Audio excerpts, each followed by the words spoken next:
우리가 애터미 사업은 밤팽이가 성공한다 그런 말을 하거든요. 밤팽이가 성공한다. 밤팽이란 말을 잘 아시죠? 예.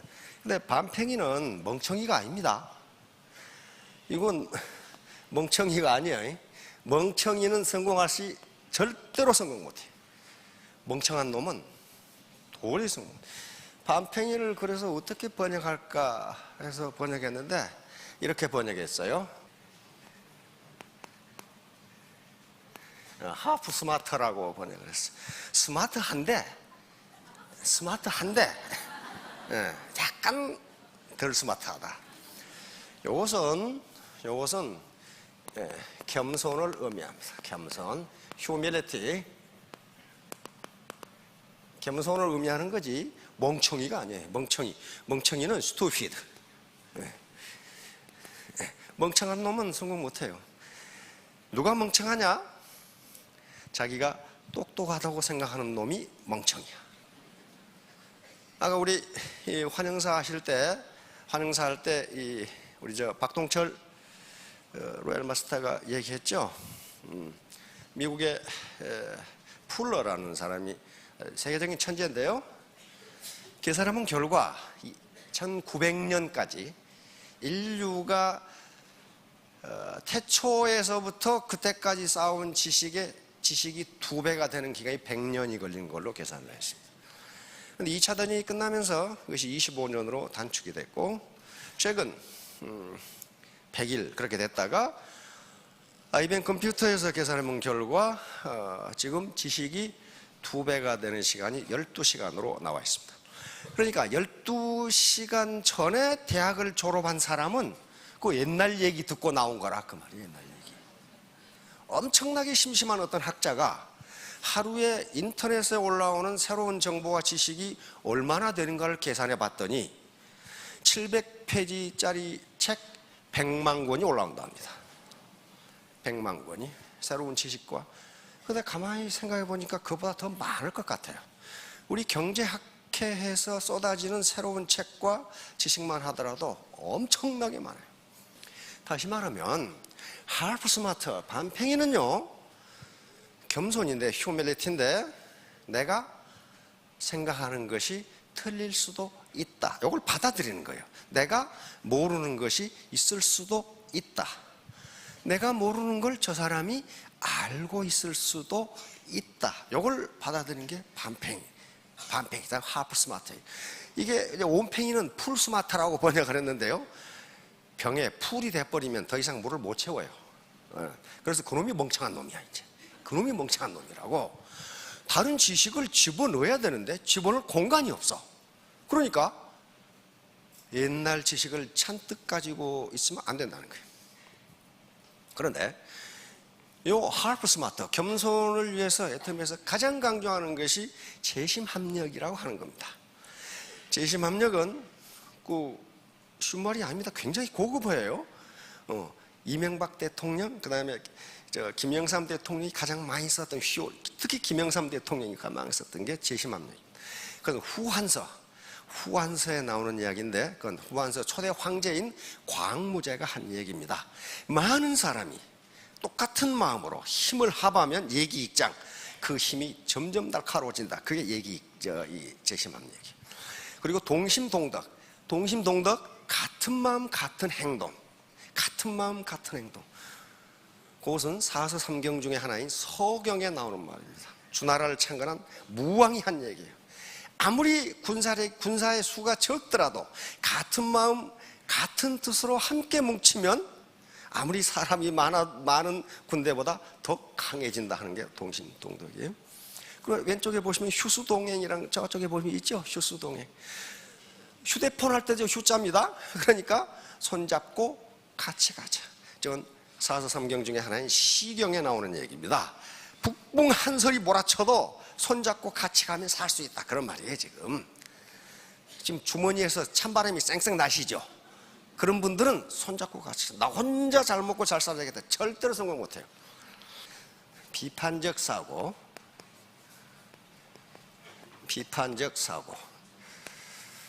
크리티컬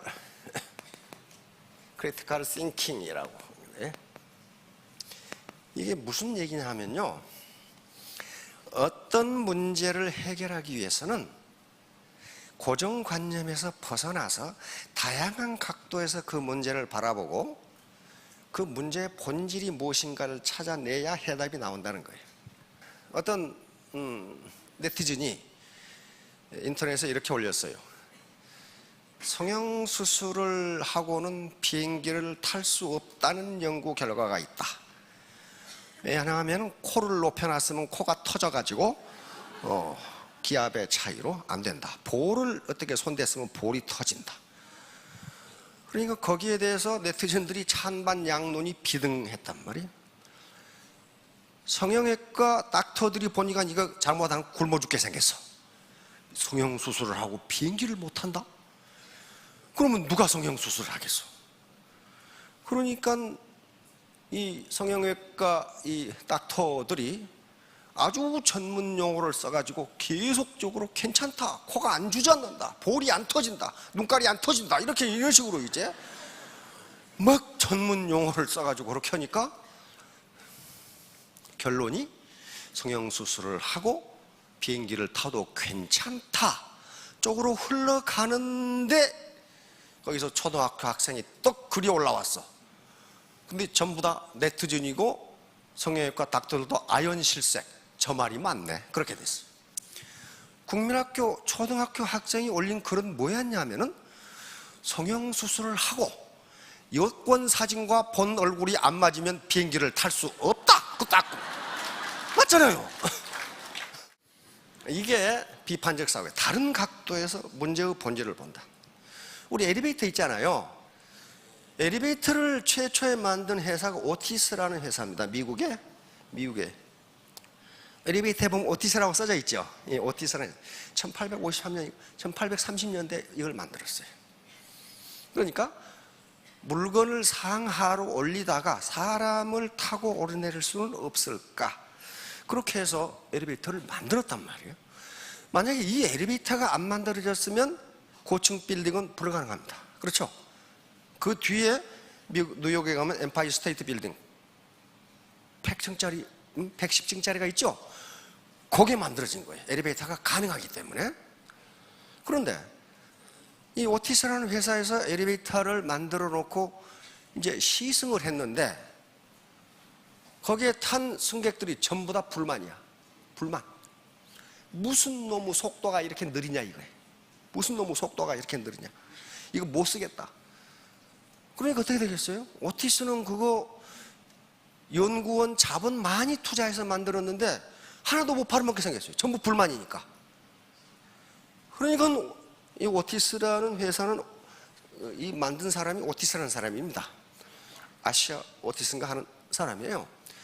그런데 그러니까 오티스는 그 당시 최고의 기술자들을 불러서 어떻게 하면 엘리베이터의 속도를 빠르게 할 것인가를 연구했어. 그런데 그 당시의 기술로서는 안전성과 속도를 양립시킬 수가 없어. 빨리 하면 안전성이 담보가 안 돼. 그러니까 이러지도 저러지도 못해. 회사가 망하게 생겼어. 그런데 그 건물의 관리인은 비판적 사고, 다른 각도에서 본 거예요. 왜 승객들이 엘리베이터가 느리다고 느낄까? 문제는 그거 아니에요. 왜 느리다고 느낄까? 승객들하고 면담을 하면서 찾아낸 게 뭐냐 하면은 엘리베이터에 타고 가만히 있는 시간이 시간 낭비라고 생각한다 이 말이에요. 아무것도 안 하고 가만히 있으니까. 그래서 건물 관리인이 한 것은, 그러니까 이 문제의 본질은 뭐냐 하면은 인간의 지루함이야. 인간은 지루함을 참지를 못해. 지루함을 어떻게 하면 지루함을 없앨까? 그러니까 오티스는 어떻게 하면 엘리베이터를 빨리 가게 할 수 있을까? 이걸 생각했는데 건물 관리인은 어떻게 하면 지루함을 없앨 수 있을까? 보는 각도가 다르죠. 그래서 건물 관리인이 엘리베이터 안에다 거울을 하나 달아줬어. 단 하나에 거울 하나. 거울 보느라고 이거 올라가는지 내려가는지 정신이 하나도 없어. 거울 보느라고 전부 여기 여자들은 이거 찍어 바르고 난리를 치는 거야. 언제 올라갔는지부터 올라가 버려. 그러니까 지루함이 전혀 없어. 회사가 엄청나게 커져버려. 바로 문제의 본질이 무엇인가를 보는 게 비판적 사고예요. 여러 각도에서 보고. 다시 말하면 다단계, 네트워크 마케팅이라는 게 사회적 인식이 좋지 않지만은 그 본질이 무엇인가, 네트워크 마케팅의 본질이 무엇인가를 보면 성공할 수 있다. 고소득을 올리려면 생산성이 높아야 됩니다. 생산성이 높으려면 반드시 자본을 가져야 돼요. 자본을 갖지 않으면 생산성이 높아질 수가 없어요. 그래서 근데 여기서 지금 31번째 시간인데 자본이 뭐냐 하는 건데요. 제가 말하는 자본은 돈이라든가 유형자본을 이야기하는 게 아닙니다. 여기서 가장 중요한 건 무형자본이에요. 무형자본. 우리가 이것은 좋은 것이라고 생각되는 도덕이나 윤리 덕목에다 뒤에 자본이라는 말을 붙이면 그게 자본이래요. 예를 들면 정직성, 도덕성, 질서, 신뢰. 그런 말 좋죠? 그 다음에 약속 지키기. 그 다음에 매력. 그러면 정직, 여기에다가 자본이라는 말을 붙이면 정직, 자본이 돼요. 도덕, 여기다 자본이라는 말을 붙이면 도덕, 자본이 된다고요. 시중에 도덕, 자본이라는 책이 나와 있어요. 매력, 여기다가 자본이라는 말을 붙이면 매력, 자본이 돼요. 매력, 자본이라는 책은 세계적인 베스트셀러가 되어 있어요. 매력이 있는 연놈과 매력이 없는 연놈은 소득이 다르다. 달라요. 전혀 달라. 미국의 연구에 의하면 매력이 있는 남자가 매력이 있는 여자보다 소득이 2배인 걸로 나와 있어요. 그 전형적인 예가 안젤리나 졸리. 난 그 사람 발음하면 꼭 안졸리냐 졸리가 그가 똑같아. 안젤리나 졸리하고 그 남편인 브래드 피트 있죠? 브래드 피트. 둘 다 매력이 있는데 브래드 피트의 소득이 안젤리나 졸리의 2배예요.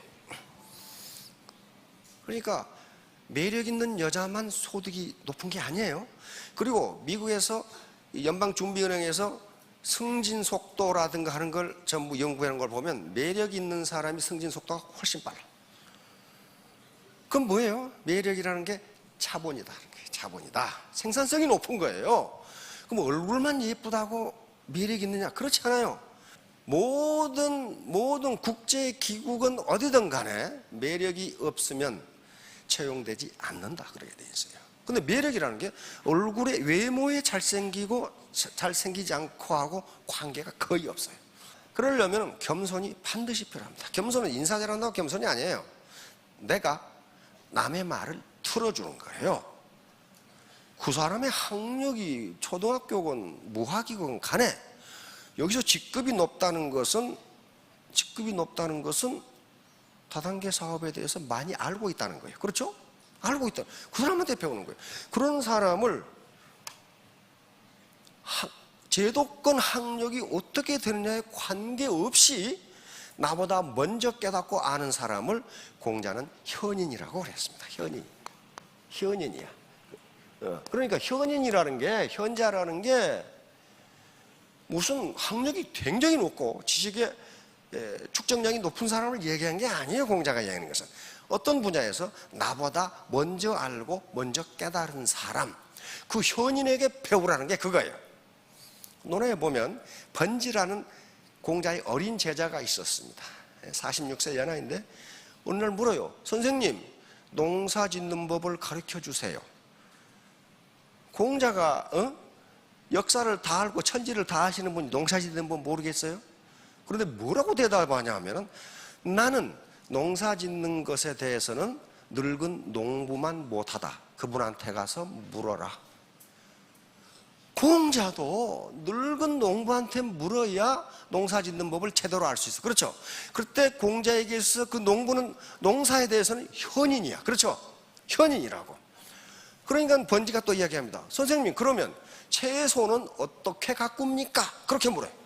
공자가 다시 대답합니다. 나는 채소 농사 짓는 늙은 농부만 못하다. 거기 가서 물어라. 그 채소 가꾸는 거 하나 모르겠어. 그런데 아무리 공자지만은 채소 가꾸는 법에 대해서는 그 농부는 못하잖아요 지금. 그렇죠?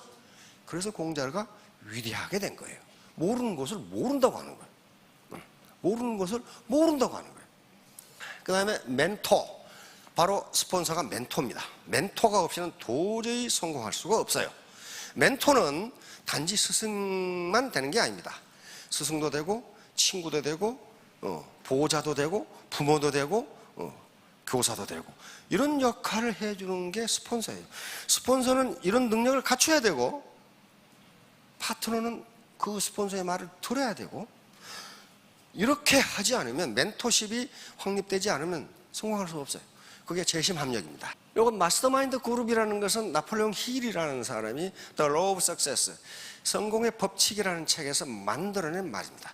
다시 말하면 이분이 한 2만 5천 명의 성공자와 실패자들을 갖다가 인터뷰하면 결과 마스터마인드 그룹이 없이는 성공할 수 없다는 거예요.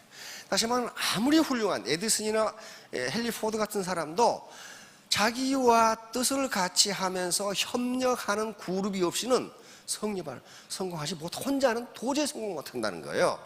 그래서 마스터마인드 그룹이라는 것을, 이런 말을 만들어냈고, 지금은 인터넷에 들어가 보시면 보편적으로 쓰이고 있습니다. 그래서 마스터마인드 그룹을 이렇게 만든다 저렇게 만든다는 것들이 나와 있어요. 그러니까 지금 스폰서와 파트너로 구성된 이 라인이 마스터마인드 그룹이에요. 이 마스터마인드 그룹은 누가 혼자 잘난 체 해가지고는 그것이 깨져버려요. 서로 겸손한 마음으로 상대방의 의견을 받아들여야 돼요. 성공하시려면 어떻게 해야 되느냐 하는 문제. S가 성공입니다. 여기서는 success라고 하고, G, C, L, P, S, A, P, T, F 이렇게 되어 있죠. 자, 성공하시려면, 성공은 요런 함수에, 이게 지금 독립변수고 이게 종속변수죠. 요것이 어떻게 움직이냐에 따라서 success, 성공 여부가 결정된다 하는 그 얘기입니다. 그 얘기예요. 자, 여기 G는 goal, 목표입니다. 목표가 있어야 돼요. 그 다음에 C는 자신감이에요. self-confidence, 자신감. 나는 할 수 있다. 나는 해낼 수 있다. 자신감이에요. 그 다음에 L은 학습이에요. 배워야 돼요. 어떻게 공부 안 하고, 어떻게 안 배우고, 여기서 무슨 수학 공부, 영어 공부하는 게 아니에요. 애터미 비즈니스에 대해서 배워야 된다는 거예요. 알아야 된단 말이에요. 그 다음에 이건 패션, 열정입니다. 열정. 누려 터져가지고는 아무것도 못해요. 열정이 있어야 돼요. 그 다음에 A는 액션이에요. 행동으로 옮겨야 돼요. 실천해야 된다는 거예요. PT는 끈기, persistence입니다. 중간에 하다 그만둬버리면 아무것도 안 돼요. F는 행운입니다. 포춘, 운이 있어야 돼요. 운이. 여기 오신 것 자체가 운이 있으신 거예요 지금. 제가 가끔 얘기하죠. 우리 속담에 재수 없는 놈은 뒤로 넘어져도 코가 깨지고, 재수 있는 놈은 쇠똥에 미끄러져도 이뿐이 치마 밑으로 넘어진다고. 꼭 넘어지는 행동은 같은데 어떤 놈은 코가 깨지고 어떤 놈은 이뿐이 치마 밑으로 넘어진단 말이에요. 자, 그러면 하나하나 따져보도록 하겠습니다. 첫째, 목표. 요게 안 갖춰지면요, 아무리 여기서 말하는 것들은 전부 무형자본이에요. 눈에 보이지 않는 것들이에요. 눈에 보이는 게 어디 있어요? 건물이 있어야 되는데, 땅이 있어야 되는데, 그런 거 하나 없잖아요. 하나도 없어요. 아무리 건물이 있고 땅이 있고 돈이 있어도요, 요 무형자본이 없으면 딱 말아먹기 좋아. 오늘 목표, 이게 가장 중요합니다. 의사결정 이론에서 가장 중요한 게 목표를 어떻게 잡느냐. 이 의사결정 이론이 얼마나 중요하냐 하면요, 의사결정 이론에서만 현재까지 노벨 경제학상이 8개가 나왔어요. 그만큼 의사결정이 중요해요. 의사결정을 어떻게 하느냐에 따라서 행동이 달라집니다. 그렇죠? 행동이 달라져. 내가 오늘 원데이 세미나에 가야 되겠다 하는 것과 안 가야 되겠다 하는 건 행동이 완전히 다르잖아요. 그만큼 의사결정이 중요하다는 거예요. 그 중에 항상 먼저 나오는 게 목표예요. 목표. 내가 지금 이 일을 하는 목표가 뭐냐 말이에요. 목표는 개인이나 조직이 행동을 통하여 이루려는 최후 결과, 다시 말하면 어떤 바람직한 상태, desired state예요. 내가 애터미 사업을 해서 내가 뭘 달성하려고 하느냐, 이게 목표란 말이에요. desired state. 자, 목표는 그러니까 활동 후 지침이 되며 활동이 지향해야 할 방향을 제시해줍니다. 지금 요 산을 올라가는데 산 꼭대기에 올라가는 게 목표라면은 여기를 올라가야 되겠다고 목표를 잡아야 갈 수 있어요. 안 그러면 못 가. 힘들어 못 가요. 그러니까 만약에 목표가 명확하지 않으면 행동 자체가 흐리멍텅하게 될 수밖에 없어요. 자, 바로 목표는 일의 성과하고 관계가 됩니다. 가장 지금 목표에 대해서 많이 인용되고 있는 것이 요 포도주 짠 얘기예요. 어느 도시국가에 불평 많은 청년이 있었어. 청년이 왕을 찾아가 가지고 임금님이라면은 인생을 어떻게 성공적으로 사는지 말씀해 주십시오. 나는 인생을 어떻게 성공적으로 사는지 모르겠습니다. 왕이 그걸 나에게 임금님이 가르쳐 주십시오. 그러니까 임금님이 그랬어요. 가르쳐 주는데 조건이 하나 있다. 뭐냐면 이 포도주 잔을 들고 도시를 한 바퀴를 돌고 오라. 그 대신 포도주가 한 방울이라도 흘리면 너는 당장 목을 베어버리겠다 그랬단 말이에요. 그러면 내가 가르쳐 주겠다. 그러니까 이 청년은 예스 하고 그 포도주 잔을 들고 도시를 한 바퀴 쑥 돌아서 진짜 한 방울도 흘리지 않고 임금 앞에 왔어요. 임금님이 물었어.